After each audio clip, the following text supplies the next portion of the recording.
Praise the lord.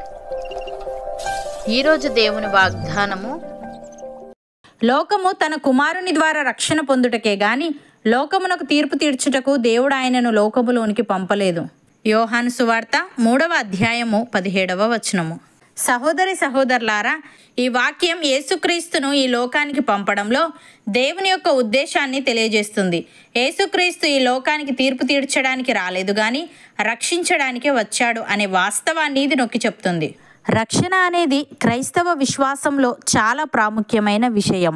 ఇది పాపం నుండి మరియు దాని పర్యవసనాల నుండి మానవాళిని విముక్తి చేయడాన్ని సూచిస్తుంది. పరిశుద్ధతకు, నిత్య జీవానికి ఏకైక మార్గం పాపం నుండి విడిపించబడి దేవునికి దాసులుగా మారడమే. మనం పాపానికి లొంగితే పాపం మనపై పట్టు సంపాదించుకుంటుంది. అది మనల్ని చేజిక్కించుకొని మళ్ళీ పాపం చేయిస్తుంది. ఈ దారి తిన్నగా మరణానికి నడుపుతుంది. మనకు అందుబాటులో ఒకే ఒక దారి దేవుని పట్ల విధేయత దారి, అనగా పాపాన్ని విసర్జించి మనకు మనం దానికి చచ్చిన వారుగా ఎంచుకోవడం. ఈ మార్గం నీతి న్యాయాలకు నడిపిస్తుంది. భక్తుడు ఈ విధంగా అంటున్నాడు, మీరు పాపము చేయకుండుటకై ఈ సంగతులను మీకు వ్రాయిచున్నాను. ఎవడైనను పాపము చేసిన ఎడల నీతిమంతుడైన యేసుక్రీస్తు అను ఉత్తరవాది తండ్రి యొద్ద మనకున్నాడు. ఆయనే మన పాపములకు శాంతికరమై ఉన్నాడు. మన పాపములకు మాత్రమే కాదు, సర్వలోకమునకును శాంతికరమై ఉన్నాడు. మరియు మనం ఆయన ఆజ్ఞలను గైకొనిన ఎడల దీని వలననే ఆయనను ఎరిగి ఉన్నామని తెలుసుకుందుము. ఆయనను ఎరిగి ఉన్నానని చెప్పుకొనుచు ఆయన ఆజ్ఞలను గైకొనని వాడు అబద్ధికుడు, వానిలో సత్యము లేదు. ఆయన వాక్యము ఎవడు గైకొనునో వానిలో దేవుని ప్రేమ నిజముగా పరిపూర్ణమాయను. ఆయన యందు నిలిచి ఉన్నవాడనని చెప్పుకొనువాడు ఆయన ఎలాగూ నడుచుకొనేనో అలాగే తానును నడుచుకొనబద్ధుడై ఉన్నాడు. మనం ఆయన యందున్నామని దీని వలన తెలుసుకొనుచున్నాము అని.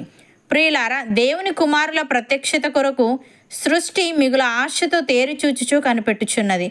ఏలైనగా సృష్టి నాశనమునకు లోనైన దాస్యములో నుండి విడిపింపబడి దేవుని పిల్లలు పొందబో మహిమగల స్వాతంత్రము పొందుదునను నిరీక్షణ కలదై స్వేచ్ఛగా కాక దానిని లోపరిచిన వాని మూలముగా వ్యర్థపరచబడెను. సృష్టి యావత్తు ఇదివరకు ఏకగ్రీవముగా మూలుగుచు ప్రసవ వేదన పడుచునున్నదని ఎరుగుదుము. అంతేకాదు, ఆత్మ యొక్క ప్రథమ ఫలముల నొందిన మనము కూడా దత్తపుత్రత్వము కొరకు, అనగా మన దేహం యొక్క విమోచనము కొరకు కనిపెట్టుచు మనలో మనము మూలుగుచున్నాము. ఏలే అనగా మనము నిరీక్షణ కలిగిన వారమై రక్షింపబడితిమి. నిరీక్షింపబడినది కనబడినప్పుడు నిరీక్షణతో పని ఉండదు. తాను చూచుచున్న దాని కొరకు ఎవడు నిరీక్షించును? మనము చూడని దాని కొరకు నిరీక్షించిన ఎడల ఓపికతో దాని కొరకు కనిపెట్టుదుము. అటువలే ఆత్మయు మన బలహీనతను చూచి సహాయము చేయుచున్నాడు. ఏలే అనగా మనం యుక్తముగా ఎలాగూ ప్రార్థన చేయవలెనో మనకు తెలియదు కానీ ఉచ్చరింప శక్యము కాని మూలుగులతో ఆ ఆత్మ తానే మన పక్షముగా విజ్ఞాపన చేయుచున్నాడు. అపోస్తలుడైన పౌలు ఈ విధంగా అంటున్నాడు, దేవుడు ఒక్కడే, దేవునికిని నరులకును మధ్యవర్తియు ఒకడే, ఆయన క్రీస్తు యేసను నరుడు. ఈయన అందరి కొరకు విమోచన క్రయధనముగా తన్ను తానే సమర్పించుకొనెను. దీనిని గూర్చిన సాక్ష్యము యుక్త కాలముల యందు ఇయ్యబడును. ఈ సాక్ష్యం ఇచ్చుటకై నేను ప్రకటించువాడనుగాను, అపోస్తలుడుగాను, విశ్వాస సత్యముల విషయములో అన్యజనులకు బోధకుడనుగాను నియమింపబడితిని. నేను సత్యమే చెప్పుచున్నాను, అబద్ధమాడుటలేదు.